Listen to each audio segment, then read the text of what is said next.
Teacher tip 38. Include technology when you can, but don't lose your human touch. Right now, technology is improving at a rapid rate. All our students have phone, they've all got connections to the internet. So we've got to start using technology in our classrooms to keep them engaged. You can use online methods right now. You can do a hybrid type of class where some of the content is online that they can access. You can videotape yourself. You've got Google Classroom, you've got Zoom, you've got online games. All the content that you can find is online too. You can even start an Instagram where you show parents what's happening in your class when you take photos of the kids' projects or what they're doing in class. On Facebook, you can have groups for the parents. Remember, technology is changing, education is changing. Our duty as teachers is to evolve along with it. I would suggest to everyone to embrace technology, stop resisting it, and add it to your class to improve the quality. Teachers that do use technology and are open to experimentation with various forms of social networking, they are the future of teaching. And if you can get on this hype train quick enough, it means that you will learn that skill and other teachers will start looking towards you for ideas. Be that leader that pushes this forward. Teaching tip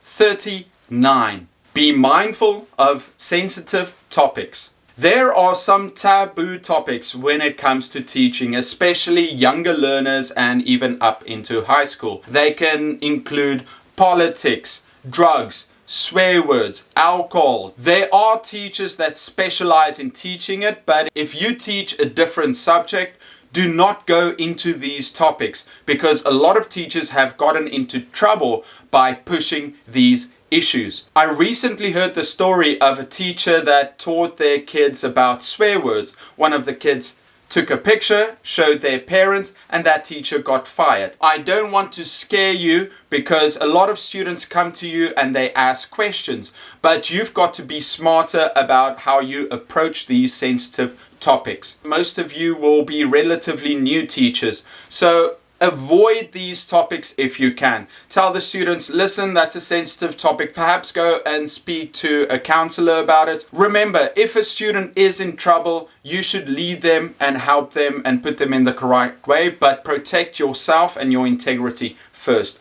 Remember, you're a professional, and because everything is public, if you take a misstep, that can have dire consequences for your career. Teacher tip 40. Be careful not to disrupt students while they are on task. Sometimes we give students an activity and they are busy working on it, but then we want to talk to a student or we want to tell the class something. Don't do it unless it is necessary, because for students it takes some time to focus and get on task. You do not want to break their momentum. A great tip I heard recently is if students are busy and they want your attention, they will raise their hands and then you ask them, oh, what do you want? Oh, teacher, can I go to the bathroom? You're like, okay. But every time you talk to that student, the rest of the students will be disrupted and look up and listen to you. And that takes precious time and focus away from them. An idea I heard recently is to let the students show a number. Let's say they raise their hands and they show a number 1. It means that they've got a question. If they show a number 2, it means they need some help. So you can quietly go over to them and help them without disrupting the rest of the class. Or if they show a number 3, it means that they'd like to go to the bathroom. In that case, you can nod and they can leave. This is a great tip because it won't disrupt your students. Guys, if your students are busy and they're productive, try not to disrupt them.